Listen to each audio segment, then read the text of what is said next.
What's up, family? Thank you for tuning in to the DreamNation podcast. My name is Casanova. I'll be your host, and I'm excited to be bringing to you entrepreneurs, thought leaders, and trailblazers from around the world. Stay locked in with us because we're about to go on a journey that will change your life.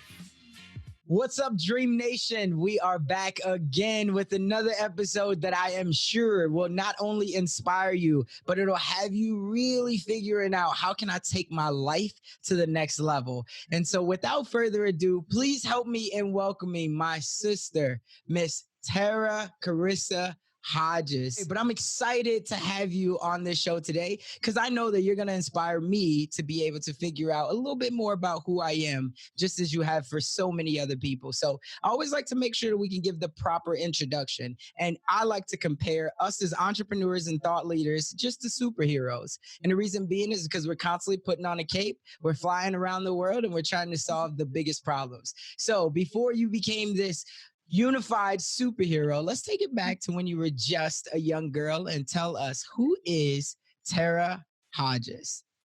You know, it's so funny that you say take it back to when you were a little girl, because just yesterday I was speaking with my classmates and I cannot believe that we are preparing for our 20th year high school class reunion. So I'm like, where did the time fly? But ever since I was a little girl, like I was senior class president in high school, I have been a leader.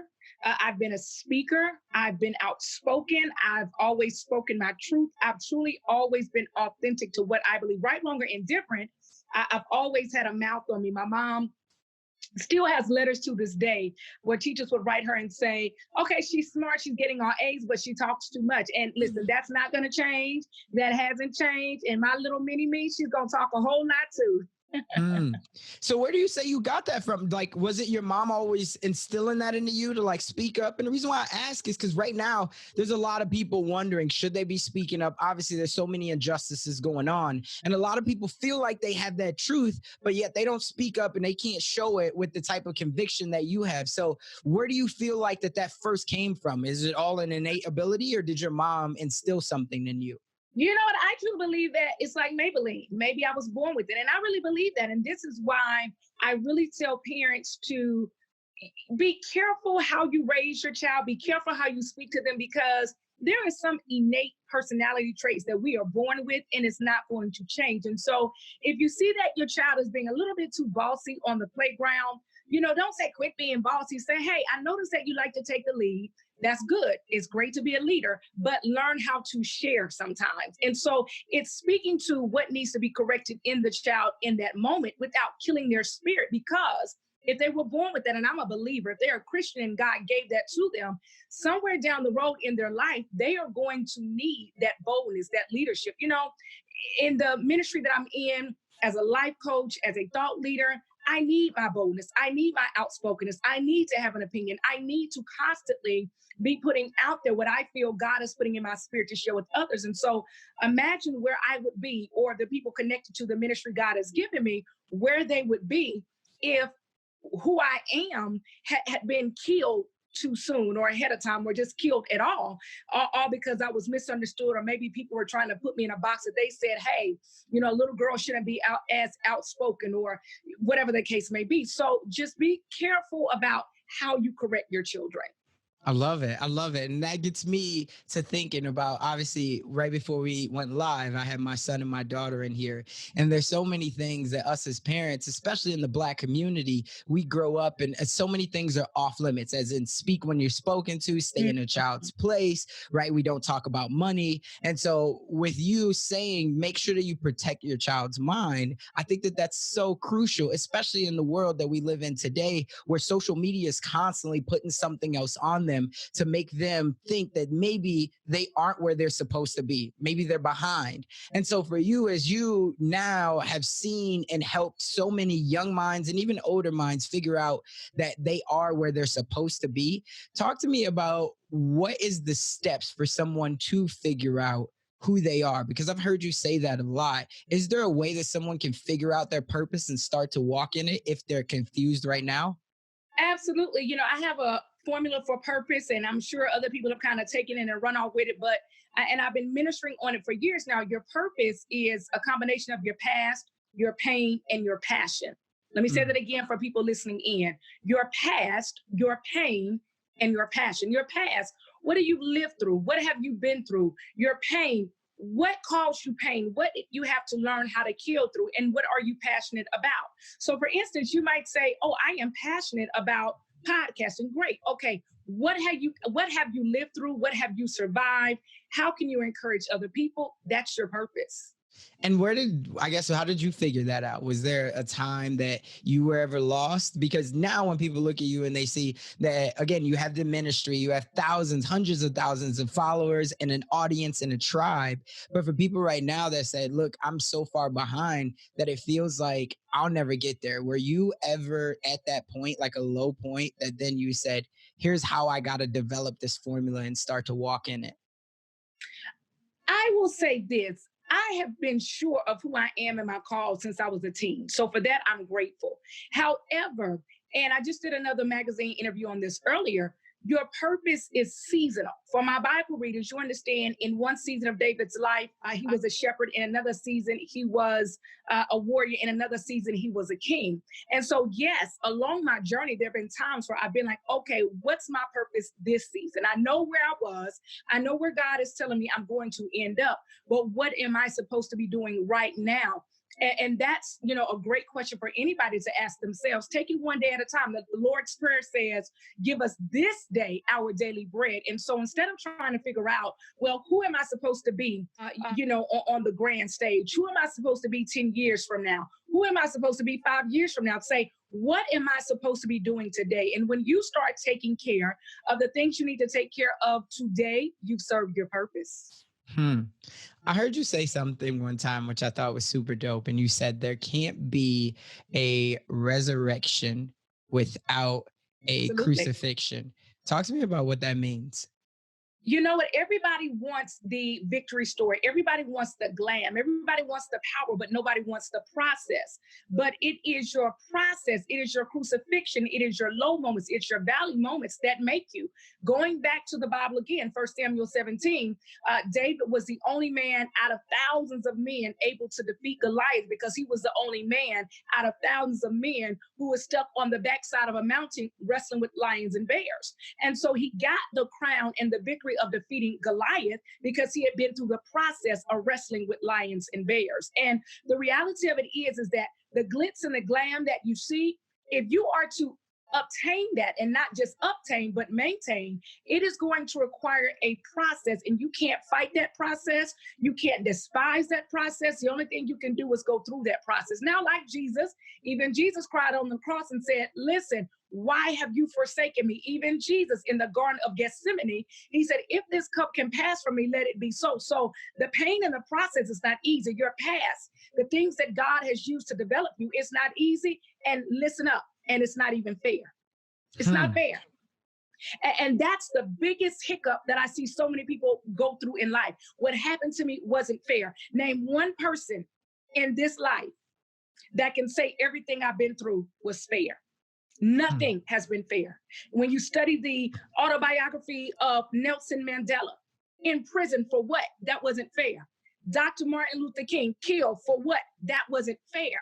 We can go down the list of people whose lives impacted this world in ways that will forever be remembered, and they experienced things that simply were not fair. So instead of harping on what happened and what wasn't fair, look at it and say, how can I use this as fuel to get me to a destiny that the enemy, my enemies, my haters, whoever never saw coming? I love it. Talk to me about how people can right now, if they've never listened to anything that you've said before, but now they're inspired. They listen to you right now and they say, listen, I would love to be able to speak with that type of authenticity, that type of conviction. But I'll tell you, I'm afraid to speak to other people like that because I don't know that I'll come off as an expert. I feel like I would be an imposter because I don't have that type of longevity. What do you say to people like that? How do you get them to start to speak up? Because you said in the beginning, some people just have an innate ability. So if they say, well, you know what, I don't have that innate ability, but I want to be trained to be able to speak like a thought leader like you, especially if they're, somebody who's always been timid and introverted, what would you say to that person? The reality of it is that you don't need an innate ability to tell your truth. Your life experience, what you've been through, what you've survived, that is your expertise. Nobody can tell your story like you. Nobody can talk about what they've survived like you. And so embrace that. Understand that, yeah, I may have been born, with the gift of gab, so to speak. But guess what? There are other things that I wasn't born with that I learned I learned along the way. And so it is with other people. Maybe you weren't born with it, but if you have a passion for it and it's truly something that you want to do to empower yourself and to empower others, get busy telling your story, because you're not an imposter when you're telling your story. And that's the key, your story. I love it. I love it. Has there ever been, as you've been, obviously you've had people in the church community, I would imagine, who've mentored you. But outside of that, has there been anybody that, as you were first starting to come up in the business world, that you looked at to be a mentor that really helped you? What was that like for you? I have so many mentors, I'm afraid to start naming who they are for fear of not naming all the people that need to be named. But I have mentors across the board. And I'm glad that you make the differentiation between ministry and business, because there is a difference. I am a businesswoman, but I'm also a minister. I'm also a life coach. I'm also an entrepreneur. So thank you for that. And with that being said, as I have so many mentors across the board, and I want to pull that point, because who mentors me in business is not necessarily who mentors me in marriage. Because just because they know how to make $1 million in 30 days doesn't mean they know how to hold a marriage together. And so I have different mentors for different aspects of my life. Yet there are some people that give me great marriage advice. I wouldn't necessarily take their parenting advice. And so the Bible is clear that there is wisdom in the multitude of counselors. No one should be your one-stop shop, because nobody is qualified in everything. So you need mentors for your business. You need mentors for your marriage. If you're single, you need mentors for your singleness. You need mentors for your ministry. You need mentors for helping you parent. If you're launching a new business, get a mentor there. Have many mentors, okay? Think about their advice, research their advice, pray over their advice, and then make the best decision for you. So for somebody that's listening and they say, man, that's a lot of mentors, and I would even love to have you be a mentor for me, but they don't necessarily know how could they approach someone like you, who your time is super valuable, but they know that you have so many seeds that can be sown into them. How would you advise someone who's just coming up in the game to be able to have a mentor like you? Great question. Most people who are thought leaders or are well known, they have books out. They have online courses. And so before you try to establish a one-on-one personal relationship with that person, read their materials. I've never met Dave Ramsey, but I read his stuff all the time. I've never met John Maxwell, but I read his stuff all the time. And when this pandemic is over, I'll probably be going to one of his conferences. And so there's a way to glean from people that you want to learn from without being in their personal space. And that's something that I really want to drive home. Again, I've never met Oprah in person, but I learned so much from her by watching her old stuff on YouTube, or reading her articles in Old Magazine, or watching her do interviews today, or following her on Instagram. So you don't always need a one-on-one to glean from someone, to learn from them, and to grow from the wisdom that they can impart.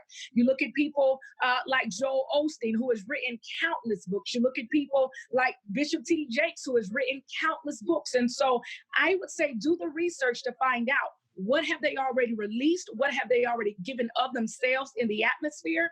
And then you grab that and you run with it. Got it. I love it. I love it. And that's, for me, it's been crazy as well, because I gotten a lot. There's a guy who, do you know who Jack Canfield is? Yes. Yeah. So I had Jack Canfield on the show yesterday, and it was a phenomenal conversation. But when I was first coming up in my personal development journey, I read The Success Principles by Jack Canfield, a phenomenal book. Obviously, a lot of people know him for Chicken Soup for the Soul. Yes. Right. And so that was a phenomenal conversation. But that was just to your point, that he was a virtual mentor, and I never met him before. I just read his stuff. I feel like I took action on it. And then at the end of the day, you just allow things to play out how they will. And eventually, if you set it out to meet that person, whoever it is, you can. Especially, I think in the world today, people are more accessible than they've ever been. you know, Absolutely. so that's what's crazy. And your courses, your tribe, everything, if somebody wanted to get to you, it takes a little bit of work, but if you're willing to put in that work and that investment, you can definitely make it happen. I'm on social media just about all day, every day. You might not ever get a one-on-one with me, but you can hear what my thoughts are, what my philosophies are, just by going to my social media pages. And that's true for just about anybody that's out there. You can gauge a lot about people just from visiting their websites, their social media pages, etc. So take advantage of that. And let me say this: you don't want to meet a mentor too soon. Okay.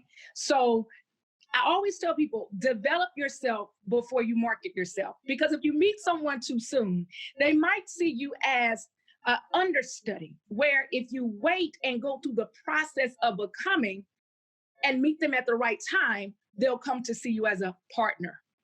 I Listen, love it. Tyler Perry makes no bones about it. Oprah has been a tremendous mentor to him in his life. But Tyler Perry didn't meet Oprah until we all knew who he was. Imagine had Tyler Perry met Oprah when he was homeless. He probably would not have the same connection to her that he has now that he's met her after he had already made a name for himself. So don't rush trying to meet people of a certain caliber, because sometimes you can put yourself out there too soon, and then people have a tendency to relate to you based on the first impression that they had of you. But when they feel that they're meeting their equal and that you're bringing just as much to the table as they are, just from a different perspective or more diversity, etc., then you open the door not just for a meeting, but for a relationship. Absolutely. And relationships of everything are everything. If you can cultivate the right relationship, you can get anything that you want in this world, right? And it doesn't have to come from a monetary value. It just has to come from one person solving another problem for someone. And so Absolutely. I love that you brought that part up. For you, has there been one relationship that has helped to spark? And I guess we'll just shed light on it if there's been one. But has there been one relationship that has really helped to spark your career and take it off as fast as it could? You know what? Not a person, but I will say a platform, and that is Twitter. When I got on Twitter in 2009, Twitter built my ministry. Twitter was responsible for 80% of my speaking engagements in 2012. Whenever I would say, well, how did you find out about me? Oh, I saw you tweet something on Twitter and somebody else retweeted it. And my first international speaking engagement came because of Twitter in 2012 in South Africa. That's a hack so it right hasn't there. been a person. And it hasn't been a person, it's been a platform. And I think that is so critical for your listeners to hear, because one of the reasons I've been able to maintain my integrity is because I never believed I had to kiss anybody's tail to get anywhere. I always knew that God would open my door if I just worked my gift where I was. And somebody needs to hear that you don't have to change people. Just use what's in your hand. Work what's in your hand. I controlled my ability to set up a Twitter account and began tweeting my thoughts, my beliefs, how I felt, not knowing that it will connect with hundreds of thousands, millions of people around the globe. And here we are today. And so that's what I really want to get through to your listeners. Stop chasing people and start building your platform. And don't even chase numbers. Chase purpose. Develop your purpose, because your tribe will find you. And when we talk about how do you become successful, I'm not changing my messaging to try to attract a particular brand. No, I am remaining authentic to who I am. And whatever brand feels that my authenticity lines up with their messaging and their community and their consumers and their customers and their products, great. Because when you begin to change who you are just to attract money, you'll soon end up having a crash. But when you remain authentic and what you see is what you get, I don't chase money. Money chases me. Not only will you get the money, but you will maintain your peace, because you're not living a mirage. You're not living under an image. You are truly being your total self. And so my partners, they don't fear, oh my God, is Tera going to say something crazy today? Because they know who I am. They know what I embrace. They know what I stand for. They know that there will be no apologies. And they know that the only people that will be leaving my platform are people who no longer reflect the values of my tribe. And that's okay. It doesn't make them bad. It doesn't make me bad. It just means that our cycle, our journey together has ended. So Remain true to yourself. Don't chase people. Develop your platform by using what's in your hand and watch everything begin to chase you. Everything that's for you begin to chase you. Man, that's a word right there. And that's all that I would think anybody would need to hear. And I love that you said, I've asked that question to many amazing thought leaders, right? And no one's ever said that about the platform, and just understanding that right now you already have it inside of you. Just use what you already have at your disposal. And a lot of people have that Twitter. And that brings it back to that point where it's like people want to speak up, but necessarily they'll use they don't feel like that they have the tangibles to speak in front of a crowd of 300 people. Well, if you still tweet those same thoughts that you had, your same emotion, your same truths that you have, you don't need to stand up in front of 300 people, because you're really having the same impact either way. And just like you said, your tribe will find you that way. Absolutely. And you're having even more of an impact. Okay. So again, I had never been to South Africa, but my tweets did. I've never been to Russia. My tweets have. I've never been to China. Or other countries where people have emailed in and said, oh my God, you changed my life. I've traveled a lot. I'm in a different country just about every month, at least before the pandemic. But there are places I've never been that people have heard the word or felt the word or read something that God gave me for them. And so, listen, chasing people, honey, that was for way back when. Building your platform, that's for right now. I love it. Talk to you've mentioned all of the different ventures and titles and also industries that you've went into. Talk to me about balance, because a lot of people, they hear that and they say, listen, that sounds exhausting to be a minister, to be an international speaker, right? To be so many things. Is there a way that you balance that? Absolutely, there is. I schedule my life. I live by a calendar, and I'm not afraid to say no. So, for example, when we wrap up this interview, the rest of the day, I'm in date mode, okay? I'm going to be getting jazzy and I'm hitting the town, all right? I don't allow my titles or my responsibilities to others to take over the responsibility that I have to myself and my family. Because at the end of the day, while I'm grateful for the impact that I've made in other people's lives, I still have to have a positive impact on my own life and the lives of the people that are closest to me. And so with that being said, I'm not God, and I do not allow people to make me God. When I first really began traveling more for vacation than ministry, I would say about 4 or 5 years ago, I purposely would post pictures of me on my Instagram page in a bikini, because I wanted people to know I'm not a minister 24 hours a day. I am a woman, and I don't swim in choir robes, and I'm not going to apologize that I don't swim in choir robes, okay? And so when people start seeing me put my foot down, okay, not allow them to make me a deity that just prays all day, fast all day, speak in tongues all day, read the Bible all day, then I force them to either leave me alone or change their expectations. Because a lot of ministers, they crumble because they're trying to live up to an expectation that God never designed them to live up to, okay? You are a human being. Let your hair down. Go have some fun. Go have date night with your husband. Go out to your favorite restaurant. Go to a jazz concert. Go to the comedy club. I drink margaritas, never been drunk a day in my life, but I drink a good old frozen margarita in many flavors. So, the balance comes in when I say, okay, this is my calendar, this is my schedule, this is what I'm going to get done this week that needs to get done for my purpose, for my call, for my job, for my company. And then the rest of the time, I'm taking care of me. I love it. Talk to me about, if there's somebody out there right now that's listening to you and they're hype, right? I know I'm hype right now, and they're saying, listen, I really want to blaze my path just as Tera's done. But they have that little voice in their head that says that they're not strong enough, they're not smart enough, or maybe they just don't have enough resources. What's the one thing that you would say to that person to get them to just take action? You are smart enough. You have enough resources. I just told you that Twitter was my resource in 2012. And as far as I know, Twitter is a free social media platform. It costs me nothing to start a Twitter account. You have to believe in you before you can get others to believe in you. A lot of times we don't believe in ourselves because we're comparing ourselves to other people.